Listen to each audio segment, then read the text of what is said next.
Hello student, today we will discuss about Somlet-Hauser rearrangement reaction. Somlet-Hauser rearrangement reaction क्या है? जब benzylic quaternary ammonium salt strong base के presence में orthomethyl benzyl tertiary amine में rearrange हो तो उस टाइप के रीअरेंजमेंट रिएक्शन को सोमलेट-हाउजर रीअरेंजमेंट रिएक्शन कहते हैं. The rearrangement of benzylic quaternary ammonium salt in the presence of strong base like alkali amide to orthomethyl benzyl tertiary amine is called as Somlet-Hauser rearrangement reaction. In short form, SHR. This is the reaction of Somlet-Hauser rearrangement. अब यहाँ पे देखिए ये क्या है, benzylic quaternary ammonium salt है. जहाँ कहीं भी नाइट्रोजन 4 बॉन्ड बनाता है वहाँ पे हम क्वार्टरनी वर्ड का प्रयोग करते हैं. अब ये जो क्वार्टरनी अमोनियम साल्ट है ये बेंजाइलिक कार्बन से जुड़ा है. इसका नाम क्या है? Benzylic quaternary ammonium salt. अब यही benzylic quaternary ammonium salt strong base that is क्या है? Sodium amide. आप यहाँ पे पोटेशियम एमाइड को भी ले सकते हैं. लिक्विड अमोनिया यहाँ पे क्या है? एज ए सॉल्वेंट वर्क करता है. तो यही benzylic quaternary ammonium salt strong base के प्रेजेंस में रीअरेंज होता है आर्थोमेथिल बेंजिल टर्सरी एमीन में. इसी रिएक्शन को क्या कहते हैं? सोमलेट-हाउजर रीअरेंजमेंट रिएक्शन कहते हैं. ये जो रिएक्शन है ये 3 स्टेप में कंप्लीट होता है. तो अब देखिए स्टेप नंबर फर्स्ट में क्या होता है? प्रोटॉन का ऑब्स्ट्रक्शन होता है. किस प्रोटॉन का? बेंजाइलिक प्रोटॉन का. स्टेप नंबर फर्स्ट में बेंजाइलिक प्रोटॉन का ऑब्स्ट्रक्शन होता है बाय द बेस के द्वारा बेंजाइलिक प्रोटॉन का ऑब्स्ट्रक्शन होता है और नाइट्रोजन एलाइड का निर्माण होता है स्टेप नंबर फर्स्ट में.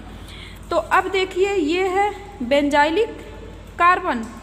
अब बेंजाइलिक कार्बन क्या होता है? बेंजीन रिंग से जुड़े हुए कार्बन को हम बेंजाइलिक कार्बन कहते हैं.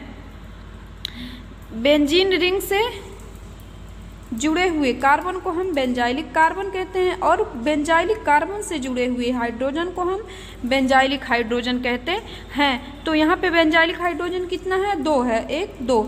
अब इसी बेंजाइलिक हाइड्रोजन का ऑब्स्ट्रक्शन होता है किसके द्वारा? बेस के द्वारा. ये क्या है? बेस है. ये बेस जाता है और इस बेंजाइलिक प्रोटॉन को ऑब्स्ट्रक्ट करता है और यहाँ पे इस तरीके से बनता है नाइट्रोजन एलाइड.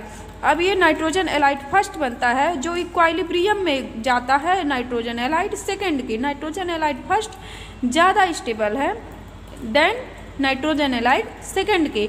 अच्छा, अब एलाइड क्या होता है?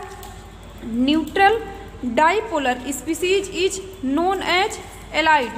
न्यूट्रल डाइपोलर स्पीसीज जो होता है वो क्या होता है? एलाइड होता है. अब आइए स्टेप नंबर सेकेंड पर, फॉर्मेशन ऑफ ट्रांजिशन स्टेट.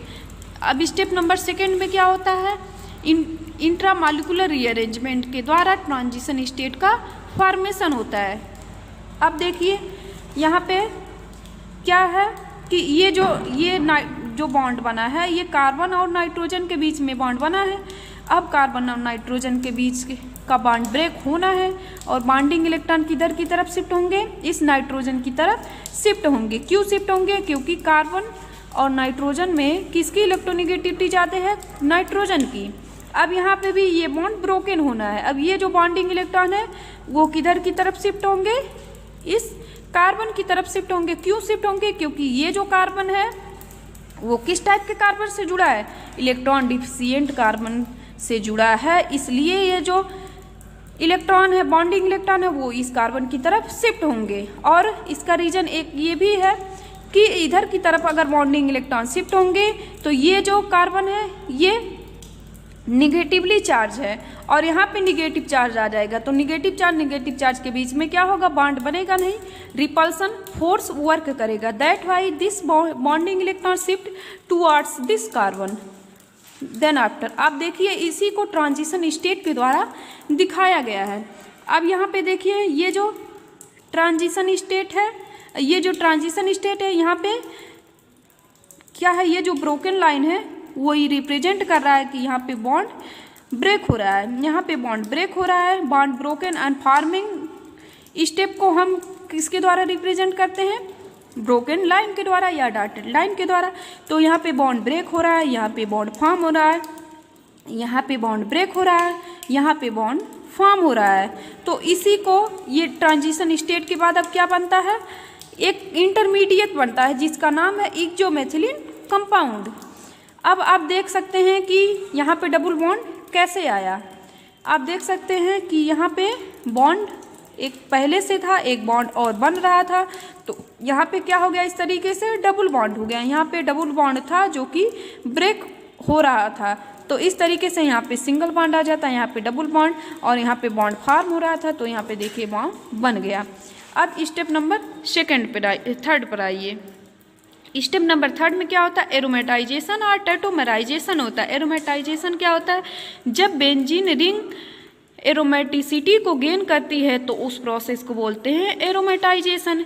तो अब देखिए क्या होता है कि यहाँ पे कार्बन और हाइड्रोजन के बीच का बॉन्ड टूटता है, और ये जो बॉन्डिंग इलेक्ट्रॉन है वो कार्बन की तरफ शिफ्ट होते हैं। क्यों शिफ्ट होते हैं, क्योंकि कार्बन की इलेक्ट्रोनिगेटिविटी ज़्यादा है, किससे, हाइड्रोजन से, तो ये हाइड्रोजन H+ आयन के रूप में निकलता है। अब ये जो यहाँ पे जो डबल बॉन्ड है कार्बन कार्बन के बीच में, ये डबल बॉन्ड ब्रेक होगा और बॉन्डिंग इलेक्ट्रॉन इस कार्बन की तरफ शिफ्ट होंगे। क्यों इस कार्बन की तरफ शिफ्ट होंगे, क्योंकि ये जो कार्बन है जब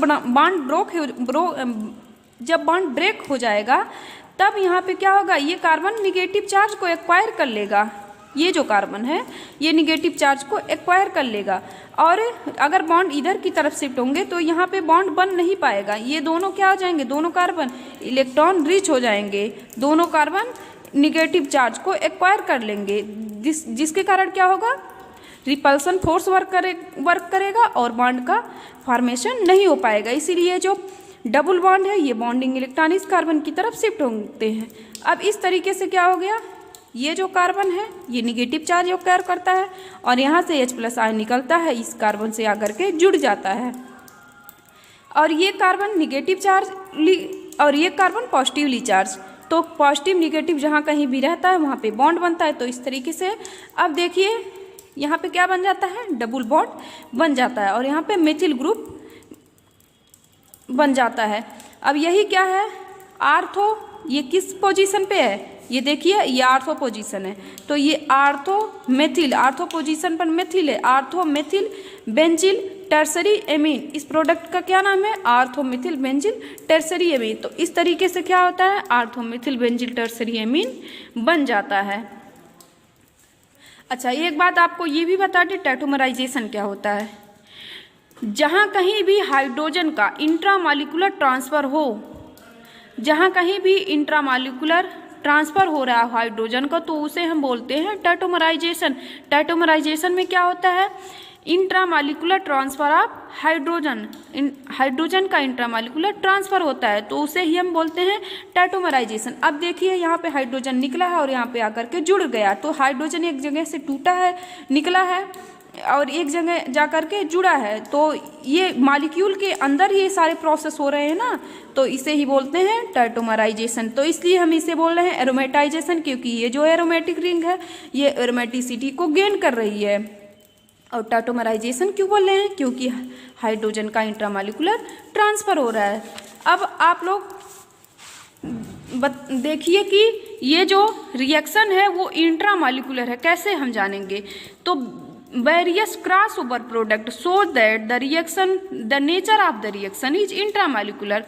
विभिन्न क्रॉसओवर प्रोडक्ट ये प्रदर्शित करते हैं, शो करते हैं कि जो रिएक्शन का नेचर है, प्रकृति है, वो इंट्रामॉलिक्यूलर है। कैसे, अब देखिए हम दो डिफरेंट रिएक्टेंट को लेते हैं, भिन्न भिन्न क्वार्टरनी अमोनियम साल्ट, सोमलेट-हाउज़र रीअरेंजमेंट में रिएक्टेंट क्या है, क्वार्टरनी अमोनियम साल्ट ही तो है, तो हम क्वार्टरनी अमोनियम साल्ट को, भिन्न भिन्न क्वार्टरनी अमोनियम साल्ट को लेते हैं। यहाँ पे एक कार्बन को हम क्या करते हैं, लेबलिंग कर देते हैं, और यहाँ पे लेबलिंग नहीं करते हैं, एक पैरामेथिल क्वार्टरनी अमोनियम साल्ट लेते हैं।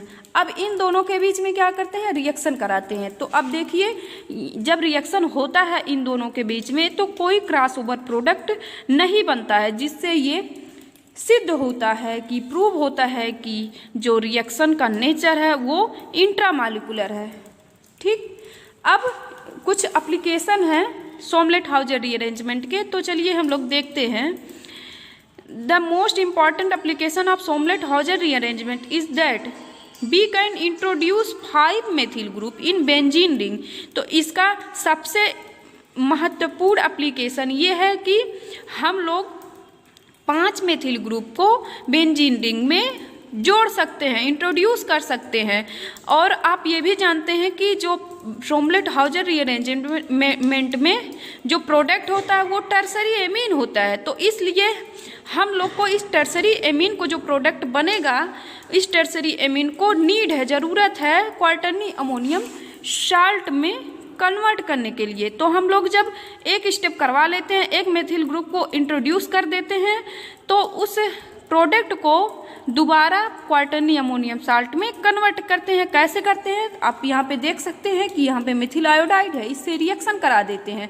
तो क्या होता है, क्वार्टरनी अमोनियम साल्ट जो कि रिएक्टेंट का काम करता है, फिर रिएक्टेंट क्या होता है, तैयार हो जाता है। इस तरीके से हम 5 मेथिल ग्रुप को क्या करते हैं, इंट्रोड्यूस करते जाते हैं, 1 मेथिल ऐसे करके इंट्रोड्यूस करते जाते हैं और क्वार्टरनी अमोनियम साल्ट को बनाते जाते हैं। तो इस तरीके से हम लोग 5 मेथिल ग्रुप को इंट्रोड्यूस कर सकते हैं बेंजीन रिंग में। तो ये क्या है, मोस्ट इम्पॉर्टेंट एप्लीकेशन है किसका, श्रोमलेट हाउजर रीअरेंजमेंट